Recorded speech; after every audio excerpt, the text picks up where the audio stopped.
عرب کے عام باشندے اسماعیل علیہ السلام کی دعوت و تبلیغ کے نتیجے میں دین ابراہیم کے پیروکار تھے، اس لیے صرف اللہ کی عبادت کرتے تھے اور توحید پر کاربند تھے۔ لیکن وقت گزرنے کے ساتھ ساتھ انہوں نے اللہ کے احکامات کو بھلا دیا، پھر بھی ان کے اندر توحید اور دین ابراہیمی کے کچھ آثار باقی رہے، کچھ شعائر پر وہ عمل پیرا رہے، یہاں تک کہ بنو خزاعہ کا سردار عمرو بن لحی منظر عام پر آیا۔ اس کی نشو و نما نیکی، صدقہ و خیرات اور دینی باتوں سے گہری دلچسپی پر ہوئی تھی، اس لیے لوگوں نے اسے محبت کی نظر سے دیکھا، اسے بڑا عالم اور اللہ کا ولی سمجھ کر اس کی پیروی کی۔ پھر اس شخص نے ملک شام کا سفر کیا، اس نے دیکھا وہاں بتوں کی پوجا ہو رہی تھی، اس نے سمجھا یہ طریقہ بھی اچھا ہے اور برحق ہے، کیونکہ ملک شام پیغمبروں کی سرزمین تھی، آسمانی کتابیں وہاں نازل ہوئی تھیں۔ چنانچہ واپسی پر وہ وہاں سے اپنے ساتھ حبل بت بھی لے آیا اور اسے خانہ کعبہ کے اندر نصب کر دیا اور اہل مکہ کو اللہ کے ساتھ شرک کی دعوت دی۔ اہل مکہ نے اس پر لبیک کہا۔ اس کے بعد بہت جلد حجاز کے باشندے بھی شامل ہو گئے، وہ بھی ان کے نقش قدم پر چل پڑے۔ اس طرح عرب میں بت پرستی کا آغاز ہوا۔ حبل کے علاوہ عرب کے قدیم ترین بتوں میں سے ایک منات تھا۔ یہ بحر احمر کے ساحل پر قدید کے قریب مشلل میں نصب تھا۔ اس کے بعد طائف میں لات نامی بت وجود میں آیا، پھر وادی نخلا میں عزا کا بت نصب کیا گیا۔ یہ تینوں عرب کے سب سے بڑے بت تھے۔ اس کے بعد حجاز کے ہر خطے میں شرک کی کثرت اور بتوں کی بھرمار ہو گئی۔ کہا جاتا ہے کہ ایک جن عمرو بن لحی کے تابع تھا، اس نے بتایا کہ قوم نوح کے بت یعنی ود، سوا، یغوث، یعوق اور نصر جدہ میں دفن ہیں۔ اس اطلاع پر عمرو بن لحی جدہ گیا اور ان بتوں کو کھود نکالا، پھر ان کو تہامہ لایا، اور جب حج کا زمانہ آیا تو انہیں مختلف قبائل کے حوالے کیا۔ یہ قبائل ان بتوں کو اپنے اپنے علاقوں میں لے گئے۔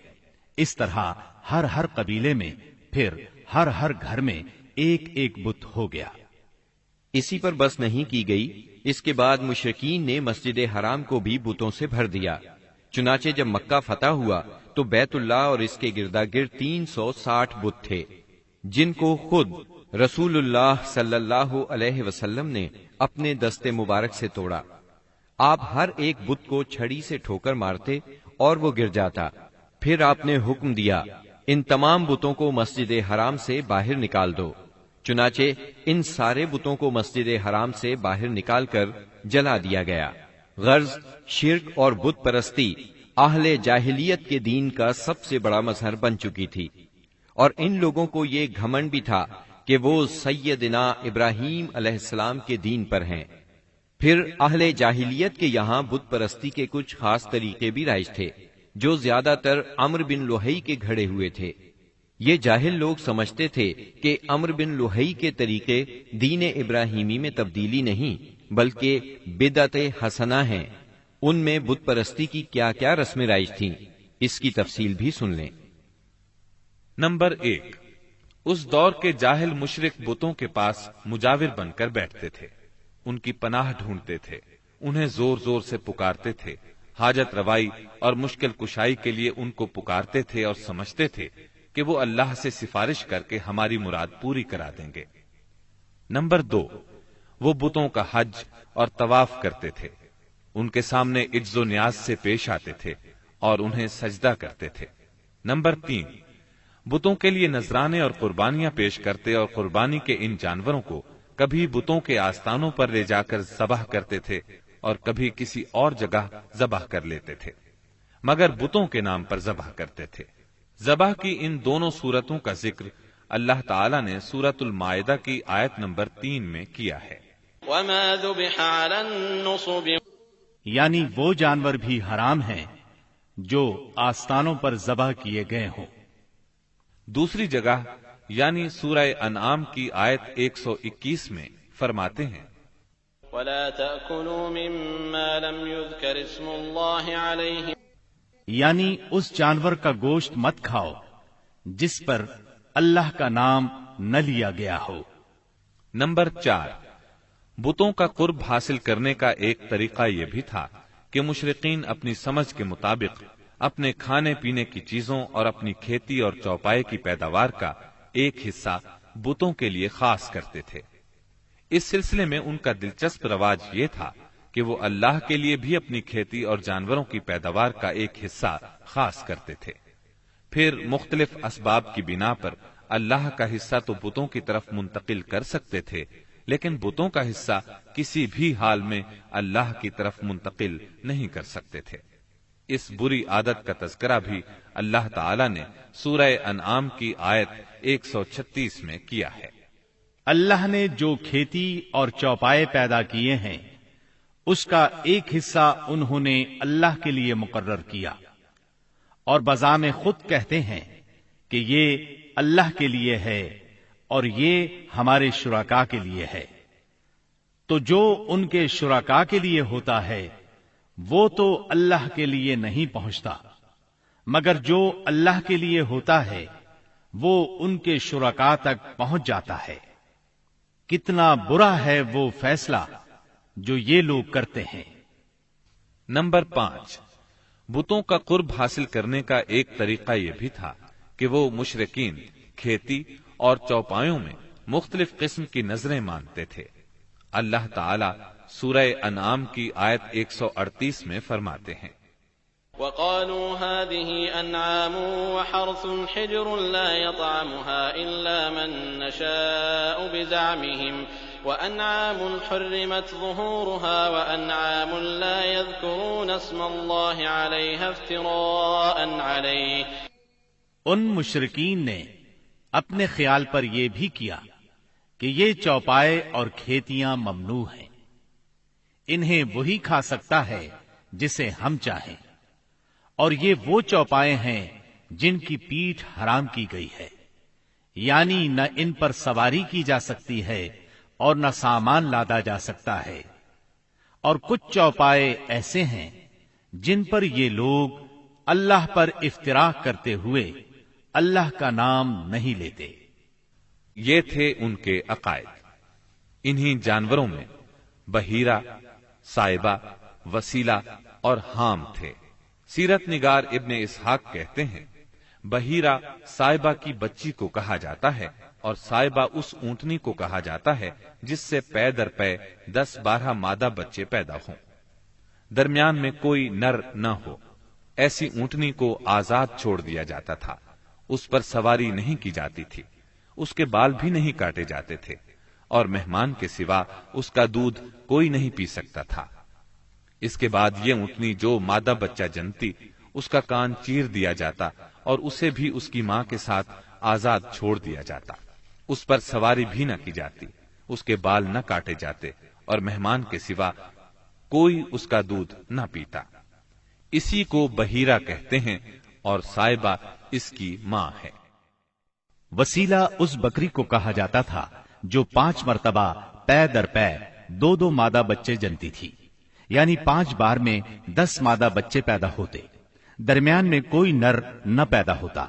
اس بکری کو اس لیے وسیلہ کہا جاتا تھا کہ وہ سارے مادہ بچوں کو ایک دوسرے سے جوڑ دیتی تھی۔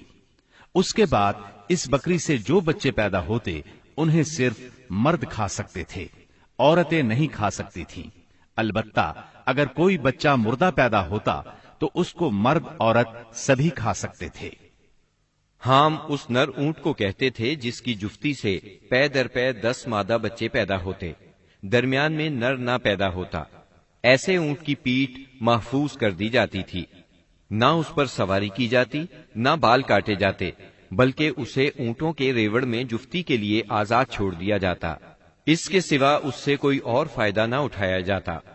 عرب اپنے بتوں کے ساتھ یہ سب کچھ اس عقیدے سے کرتے تھے کہ یہ بت انہیں اللہ کے قریب کر دیں گے اور اللہ کے حضور ان کی سفارش کر دیں گے۔ چنانچہ مشرکین جو کہتے تھے، قرآن کریم میں اللہ تعالیٰ نے سورہ زمر کی آیت نمبر 3 میں اس طرح تذکرہ کیا ہے، لا نعبدهم إلا ليقربونا إلى الله زلفى۔ ہم ان کی عبادت صرف اس لیے کر رہے ہیں کہ وہ ہمیں اللہ کے قریب کر دیں۔ اسی طرح قرآن کریم کی سورہ یونس آیت 18 میں یہ الفاظ آئے ہیں، وَيَعْبُدُونَ مِن دُونِ اللَّهِ مَا لَا يَضُرُّهُمْ وَلَا يَنفَعُهُمْ وَيَقُولُونَ هَؤُلَاءِ شُفَعَاؤُنَا عِندَ اللَّهِ۔ یہ مشرکین اللہ کے سوا ان کی عبادت کرتے ہیں جو انہیں نہ نفع پہنچا سکیں نہ نقصان، اور کہتے ہیں کہ یہ اللہ کے پاس ہمارے سفارشی ہیں۔ مشرکین عرب کاہنوں، عرافوں اور نجومیوں کی خبروں پر بھی ایمان رکھتے تھے۔ کاہن اسے کہتے ہیں جو آنے والے واقعات کی پیش گوئی کرے اور جو چھپے ہوئے رازوں کے جاننے کا دعویٰ کرے۔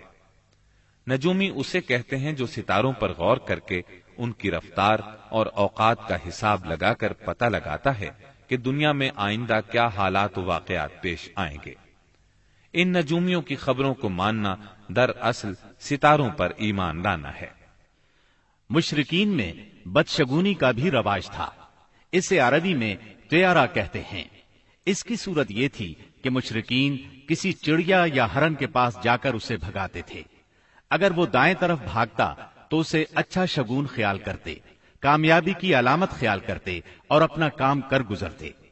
اگر وہ بائیں طرف بھاگتا تو اسے نحوست کی علامت سمجھ کر اپنے کام سے باز رہتے۔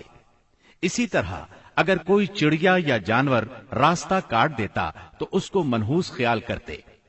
اسی سے ملتی جلتی ایک حرکت یہ تھی کہ مشرکین خرگوش کے ٹخنے کی ہڈی لٹکاتے تھے، اور بعض دنوں، بعض مہینوں، جانوروں، گھروں اور عورتوں کو منحوس سمجھتے تھے۔ آج کے دور میں بھی ایسی باتیں سننے میں آتی ہیں، کالی بلی راستہ کاٹ گئی، اللہ خیر کرے وغیرہ۔ قریش کی ایک بدعت یہ تھی کہ وہ کہتے تھے ہم سیدنا ابراہیم علیہ السلام کی اولاد ہیں، حرم کے پاسبان، بیت اللہ کے والی اور مکے کے باشندے ہیں۔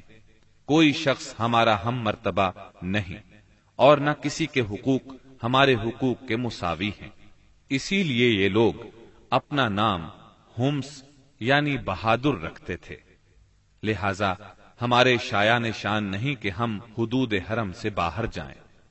چنانچہ حج کے دوران میں یہ لوگ عرفات نہیں جاتے تھے اور نہ وہاں سے افاضہ کرتے تھے، بلکہ مزدلفہ ہی میں ٹھہر کر وہیں سے افاضہ کر لیتے تھے۔ اللہ تعالی نے اس بدعت کی اصلاح کرتے ہوئے سورہ بقرہ کی آیت 199 میں فرمایا، ثم افیضوا من حیث افاض الناس، یعنی تم لوگ بھی وہیں سے افاضہ کرو جہاں سے سارے لوگ افاضہ کرتے ہیں۔ ان کی ایک بدعت یہ بھی تھی کہ انہوں نے بیرون حرم کے باشندوں کو حکم دے رکھا تھا کہ وہ حرم میں آنے کے بعد پہلا طواف ہمس سے حاصل کیے ہوئے کپڑوں ہی میں کریں۔ چنانچہ ان کا کپڑا اگر دستیاب نہ ہوتا تو مرد ننگے طواف کرتے اور عورتیں اپنے سارے کپڑے اتار کر صرف ایک چھوٹا سا کھلا کرتا پہن لیتیں اور اسی میں طواف کرتیں، اور دوران طواف یہ شعر پڑھتیں، اليوم يبدو بعضه أو كله وما بدأ منه فلا أحله۔ آج کچھ یا ساری شرمگاہ کھل جائے گی، لیکن جو کھل جائے میں اسے دیکھنا حلال قرار نہیں دیتی۔ اللہ تعالی نے ان خرافات کے خاتمے کے لیے سورہ آراف کی آیت نمبر 31 میں فرمایا، یا بنی آدم خذوا زینتکم عند کل مسجد، یعنی اے آدم کے بیٹو، ہر مسجد کے پاس اپنی زینت اختیار کرو۔ یہی دین یعنی شرک و بت پرستی اور توہمات و خرافات پر مبنی عقیدے والا دین عام اہل عرب کا دین تھا۔